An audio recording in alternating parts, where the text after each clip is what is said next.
People, if you are actually in doubt, if you have been in doubt about being raised again, meaning you're going to die and you're going to be raised again, فَإِنَّا خَلَقْنَاكُم مِّن تُرَابٍ, then you had better know that there's no doubt about it. We're the ones that created you from dirt, from turab. ثُمَّ مِن نُطْفَةٍ, then we created you from a fluid, the sperm. ثُمَّ مِن عَلَقَةٍ, then from a hanging piece of flesh. Alaq, actually they say in Arabic, aliqa, to be stuck. Aliqa, to be stuck. Like, aliqa al-khayalu fi dhihni, the idea got stuck in my mind, the Arab says. So there's a piece of flesh that's hanging inside the belly of the mother when they do those scans, the ultrasounds, you can see that little tiny piece. ثُمَّ مِن مُضْغَةٍ مُخَلَّقَةٍ, then it's a piece of flesh that is unsculpted. Mukhallaqa means it's an early stage of sculpture. In other words, when a sculptor is making the sculpture, he doesn't want you to see his work. Because you're like, what is that? That's why designers and sculptors and painters and artists and even graphic artists and things like that, you can't stand over their shoulder when they're designing stuff, because you look at what why are you drawing these lines? What's that? That's ugly. You don't know what I'm doing, leave me alone. So, when you see the ultrasound and you see the baby and it's just this little thing, and you're like, that's a baby? Really? Wow. I thought it'd be cuter. That's mukhallaqa. There's barely any signs that this is going to be a human being. وَغَيْرِ مُخَلَّقَةٍ, and then it's not so primitive in its sculpting. In other words, then you could see the butt. Oh, that's going to be the head. Oh, that's going to be the arms. That's going to be the legs. Oh my goodness, it's a boy. Oh, it's a girl. I can't tell. That's غَيْرِ مُخَلَّقَةٍ. It starts forming. لِنُبَيِّنَ لَكُمْ, so we could clarify to all of you. SubhanAllah, these are stages of development that the Arabs had no way of seeing.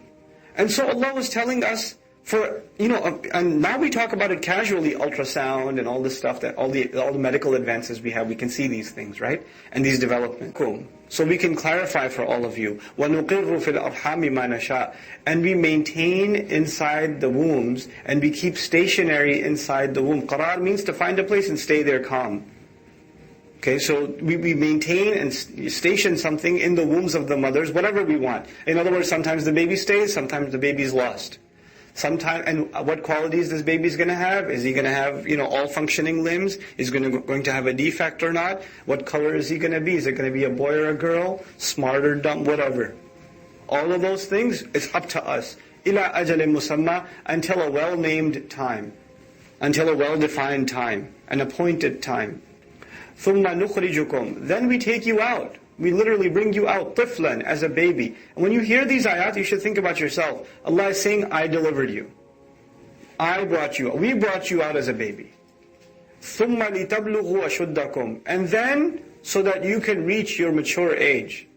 You could finally become an adult. تَبْلُغُوا أَشُدَّكُمْ, you could become strong-bodied. In other words, you can become an adult. وَمِنْكُمْ مَنْ يُتَوَفَّى, and there are among you there are those who get taken away, meaning Allah takes them away from this life. وَمِنْكُمْ مَنْ they die basically. وَمِنْكُمْ مَنْ يُرَدُّ إِلَىٰ أَرْذَلِ الْعُمَرِ, and there are those who are sent back. In other words, yuraddu is really cool. Every night we kind of die. That's why we say Bismillahi amutu wa ahya. Right? I die in the name of Allah, and then I come back to life, right? Bismika Allahumma amutu wa ahya.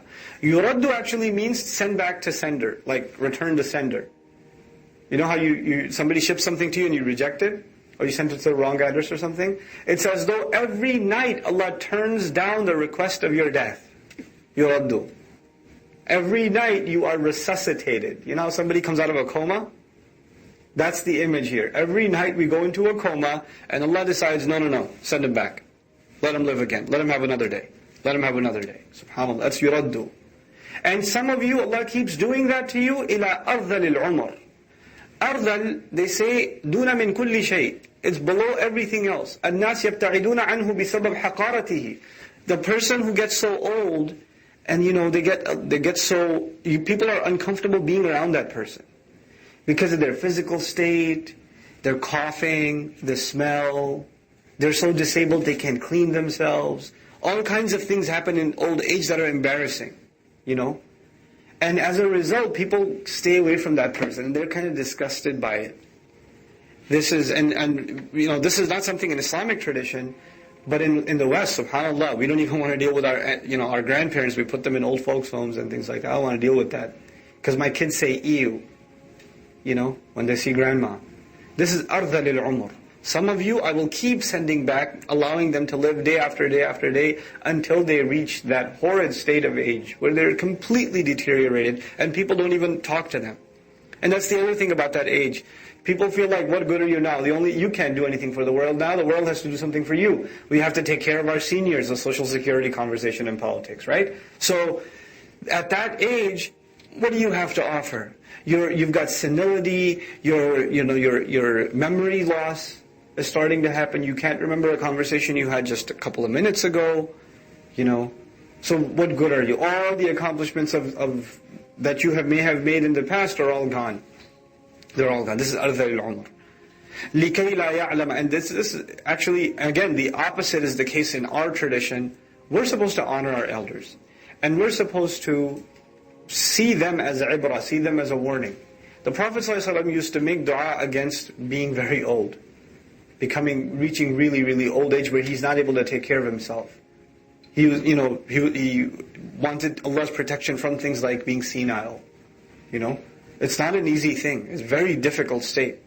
It's a very difficult state. And one of the most difficult things in that age is that you live a life where you take care of your children. I mean, we just talked about babies, right? So you're taking care of your children, like everything you're doing for them. And now you're completely dependent on those kids. You're completely dependent on them. And there's a difference though. When you were in charge and you were taking care of your kids, you did everything for them and you never complained about it. But when you will get taken care of by your children, you will see the complaints on their faces, even if they don't say it. You'll see the discomfort and the burden, and it's going to eat you up inside. It's a very, and we do that to our parents. We don't just serve them, we let them know that it's a little bit of a burden. And they sense it. They know our emotions before we could show emotions. They know them, My wife will look at the baby and she's sad. I was like, she's a baby. They don't have feelings, right? How do you tell she's sad? You can tell she's sad, baby's sad. Give her a hug. Okay. But this insensitivity at old age is something that eats away inside. And you can't do anything about it. You can't walk away. You don't have the help to walk. You can't drive off. You don't even have the license anymore. لِكَيْ لَا يَعْلَمَ مِنْ بَعْدِ عِلْمٍ شَيْئًا. And one of the worst aspects of old age, Allah highlights, so that he doesn't know after having known something. He doesn't know anything after having known something. Meaning his memory starts fading. وَتَرَى الْأَرْضَ هَامِدًا. And you're going to see the earth dry and unfertile. فَإِذَا أَنزَلْنَا عَلَيْهَا الْمَاءِ. Then when we pour water on it, look at the transition, subhanAllah. We started this ayah with being a baby, being inside the womb. Then Allah brought us out and turned us into an adult.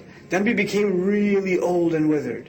And then now we don't even know anything anymore. And it's not even said that basically what's the only thing after that? Is death. And you're going to see the earth dried and fertile. And of course, when a person dies, where do they go? Into the earth, that dry and unfertile land. فَإِذَا أَنزَلْنَا عَلَيْهَا الْمَاءِ. Then when we send water onto the land, اهتزت. The earth shakes, it vibrates. With every little drop of water, it vibrates. وَرَبَتْ. And then you'll see it rise. Rise from, as the roots are sprouting the plant, the earth rises a little. But even as a whole, it's like the earth rose when the plants rise. The earth just got higher. وَأَنْبَتَتْ. And it sprouted. مِنْ كُلِّ زَوْجٍ بَهِيجٍ. From all kinds of beautifully paired plants. Bahij is a word used for beauty. Like, Bahij al-Makan, the place became beautiful with greenery. With all kinds of flowers and textures. But this ayah didn't talk about plants in the beginning. It was talking about human beings in the beginning. One of the things you'll notice about this surah, it's got a lot of parables. It's got a lot of examples. It's full of just examples where you have to tie things together. Allah is telling us that the akhirah will come. And you will be raised just like plants are raised out of the ground. You will be raised. And those of you that believe won't be alone. You will be in beautiful pairs. You won't be alone. Subhanallah. And so when you see the water, the earth the dead earth give life after every rain, every single time you see that is a reminder that Allah will bring me out of the ground. He'll bring my parents out of the ground. He'll bring my grandparents and their grandparents and their grandparents out of the ground. Subhanallah. ذَلِكَ بِأَنَّ اللَّهَ هُوَ الْحَقِّ. And that is all the case because Allah Himself is the ultimate reality. He is the truth. وَأَنَّهُ يُحْيِي الْمَوْتَى. And He in fact is the one that gives life to the dead. وَأَنَّهُ عَلَى كُلِّ شَيْءٍ قَدِيرٍ. And that is because He in fact is in complete control over every single thing. وَأَنَّ السَّاعَةَ آتِيَةٌ. And that is because the hour is coming. In other words, haven't you seen the plants come out of the ground? I made that happen. One of the reasons I gave you plants coming out of the ground all the time is because I wanted you to remember that the hour is coming. Allah is tying the argument together, and we know the argument is tied together because of the word anna here in the beginning. Inna is the start of a new sentence. Anna is a connector to what came before. So وَأَنَّ السَّاعَةَ آتِيَةٌ لَا رَيْبَ فِيهَا. There's absolutely no doubt whatsoever in it. وَأَنَّ اللَّهَ يَبْعَثُ مَنْ فِي الْقُبُورِ. And if it hasn't been spelled out for you already, let me do it for you. And that Allah is going to raise. He's the one that's going to pull out whoever has been in the grave.